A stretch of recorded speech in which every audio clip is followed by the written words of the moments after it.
पावसाळी अधिवेशनाच्या चौथ्या दिवशीच म्हणजेच 25 जूनला कोकणातील आंबा आणि काजू उत्पादक शेतकऱ्यांच्या नुकसानीवरून शिंदेंच्या शिवसेनेचे आमदार निलेश राणे विधानसभेतील सभागृहामध्ये कृषी मंत्र्यांवरती चांगलेच संतापले होते। यावेळी त्यांनी आंबा आणि काजू बागायतदार शेतकऱ्यांच्या नुकसानीबाबत केंद्र सरकारच्या NDRF मदतीवरती तीव्र नाराजी व्यक्त केली। नुकसान झालेल्या शेतकऱ्यांसाठी NDRF निकषानुसार नाही तर 50,000 ते 1 लाख रुपयांची प्रति हेक्टर मदत करण्याची मागणी केली। नुकसानीबाबत लक्षवेधी उपस्थित करताना कृषी विभाग आणि कृषी विद्यापीठांवरती राणेंनी जोरदार हल्ला चढवताना कृषी मंत्री दत्ता भरणेंवरही सरकारच्या विभागाच्या कामकाजावरून जोरदार निशाणा साधला।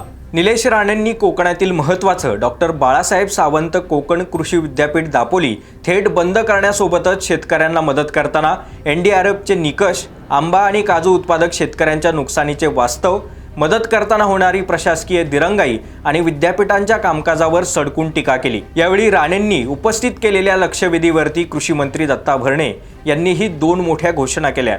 NDRFचा निकष प्रति हेक्टर 22,500 रुपये असताना भरणेंनी आंबा आणि काजू उत्पादकांसाठी कोणती नवी घोषणा केली, बाधित झालेल्या शेतकऱ्यांना ही मदत किती दिवसांमध्ये मिळणार आणि भरणेंनी जाहीर केलेली एकूण 446 कोटींची मदत साध्या सोप्या पद्धतीने किती मिळणार हेच आपण या व्हिडिओच्या माध्यमातून पाहणार आहोत। नमस्कार, मी अमोल डोईफोडे आणि आपण पाहताय महाराष्ट्र टाइम्स ऑनलाइन। विधानसभेत पावसाळी अधिवेशनादरम्यान निलेश राणेंनी 25 जूनला कोकणातील आंबा आणि काजू उत्पादकांना नुकसान भरपाई मिळावी म्हणून आक्रमक लक्षवेधी मांडली। ऑक्टोबर 2025 ते एप्रिल 2026 या काळामध्ये कोकणातील ठाणे, पालघर, रायगड, रत्नागिरी, सिंधुदुर्ग जिल्ह्यांमध्ये कडाक्याची थंडी आणि अवेळी पावसामुळे शेत पिकांचं मोठं नुकसान झालं होतं।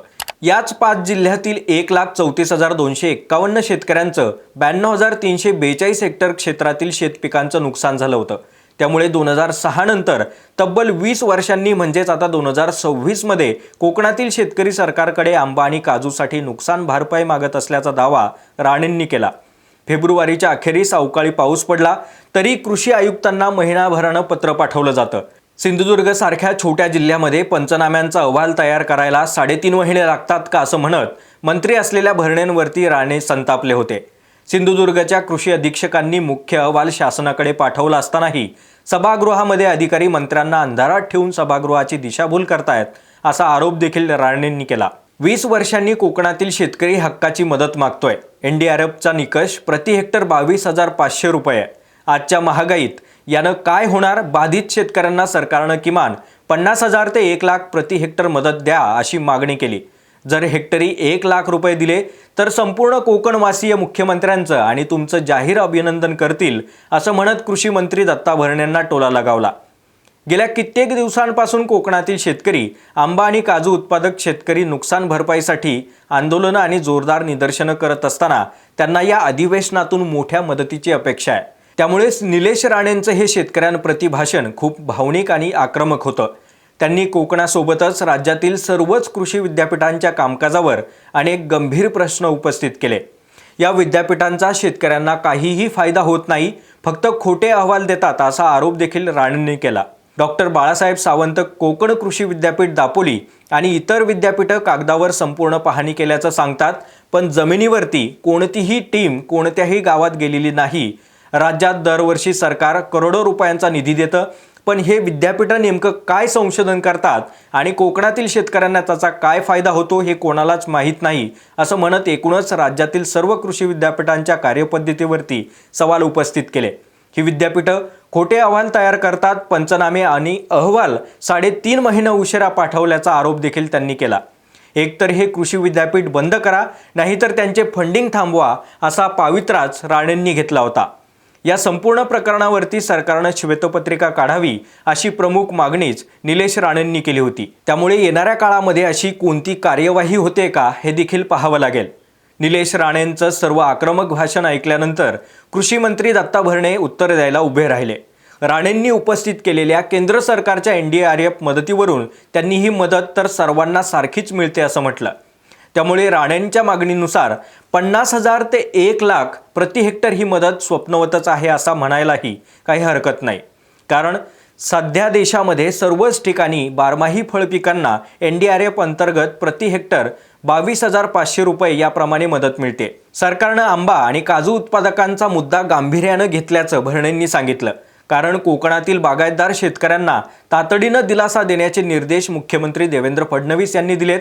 संपूर्ण कोकण विभागासाठी 209 कोटी रुपयांचा निधी डीबीटी पोर्टलद्वारे लाभार्थ्यांच्या थेट बँक खात्यात जमा केला जाणार असल्याची माहिती भरणेंनी दिली।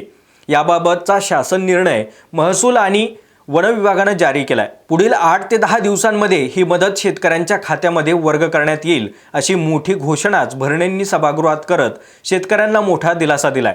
कडाक्याची थंडी आणि अवेळी पावसामुळे ठाणे, पालघर, रायगड, रत्नागिरी आणि सिंधुदुर्ग या 5 जिल्ह्यातील 1,34,251 शेतकऱ्यांचं 92,342 हेक्टर क्षेत्रातील शेतपिकांचं नुकसान झालं होतं।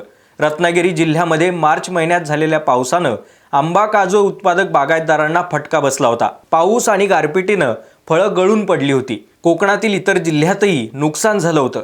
यावेळी कृषी मंत्र्यांनी जिल्हानिहाय कोणती आकडेवारी दिली आहे ते देखील आपण एकदा पाहूयात।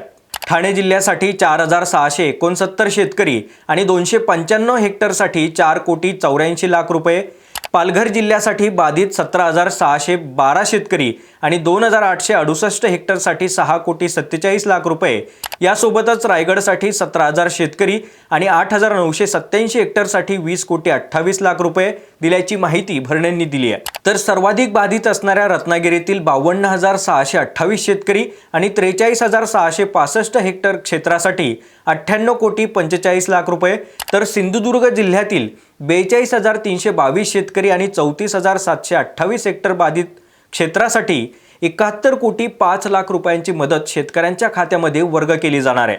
महत्त्वाचं म्हणजे कोकणातील शेतकऱ्यांना आणखी भरीव मदत करण्यासाठी मंत्री भरणेंनी हवामान आधारित फळपीक विमा योजना अंतर्गत अतिरिक्त 237 कोटी रुपये मंजूर झाल्याची माहिती दिली आहे। यामध्ये सिंधुदुर्ग जिल्ह्याला सर्वाधिक 85 कोटींहून अधिक मदत मिळणार आहे। निलेश राणेंच्या मागणीचं गांभीर्य मान्य करत कृषी मंत्र्यांनी एनडीआरएफ निकषांच्या पलीकडे जाऊन विशेष बाब म्हणून मदत देण्याची प्रक्रिया सुरू असल्याचं सांगितलं। यामध्ये एनडीआरएफ अंतर्गत 209 कोटी आणि फळपीक विमा अंतर्गत कोकणातील शेतकऱ्यांसाठी 237 कोटी अशी एकूण 246 कोटींच्या मदतीची माहिती दिली। 237 कोटींची मदतही फळपीक विमा कंपन्यांच्या माध्यमातून येत्या 10 ते 15 दिवसांमध्ये शेतकऱ्यांना मिळणार असल्याचं आश्वासन भरणेंनी दिलंय। आता तुम्ही म्हणाल सगळं काही कोकणासाठीच आहे का? महाराष्ट्रातील इतर विभाग आणि जिल्ह्यातील शेतकऱ्यांसाठी काय, तर ते देखील सांगतो।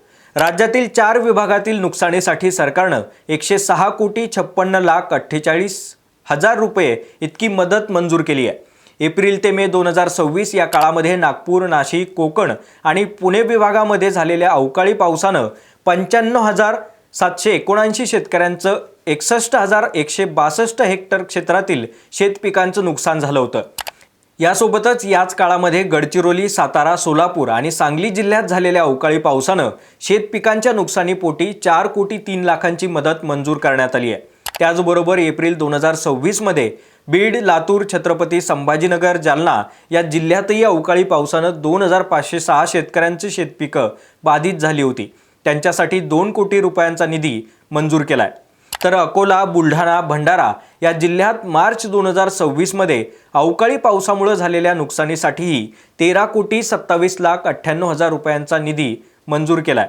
या तीनही जिल्ह्यामध्ये मार्चमध्ये झालेल्या पावसामुळे 7,934 हेक्टर क्षेत्र बाधित झालं होतं। यासाठी 14,716 शेतकऱ्यांना ही मदत दिली जाणार आहे।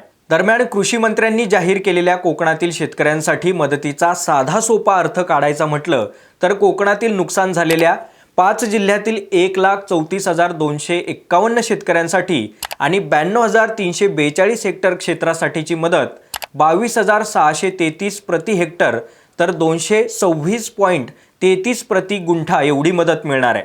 आणखी सोप्या पद्धतीनं समजून घ्यायचं झाल्यास एनडीआरएफच्या निकषापेक्षा फक्त 133 रुपये वाढून मिळणार आहेत। या व्यतिरिक्त फक्त ज्यांनी फळपीक विमा काढलेला असेल अशा 71,854 शेतकऱ्यांसाठी हवामान आधारित फळपीक विमा योजनेतून एकूण 237 कोटी रुपयांची नुकसान भरपाई मिळणार आहे। हा संपूर्ण व्हिडिओ तुम्हाला कसा वाटला? तुम्हाला पडलेल्या प्रश्नांची उत्तरं मिळाली आहेत का? हे कमेंटमधून कळवायला अजिबात विसरू नका। तुम्हाला कृषी संदर्भातील कोणते विषय समजून घ्यायला आवडतील हे देखील नक्की कळवा। कारण यापुढे तुम्हाला दररोज शेती माती आणि ॲग्रिकल्चरशी संबंधित असेच नवनवे माहितीपूर्ण व्हिडिओ पाहता येणार आहेत. व्हिडिओ आवडला असेल तर कमेंट आणि शेअर करायला विसरू नका. बाकी अजूनही तुम्ही महाराष्ट्र टाइम्सच्या यूट्यूब चॅनलला सबस्क्राईब केलं नसेल तर लगेच करून घ्या आणि फेसबुक, इन्स्टा पेजसोबतच आमच्या सर्व सोशल मीडिया पेजला नक्की फॉलो करा.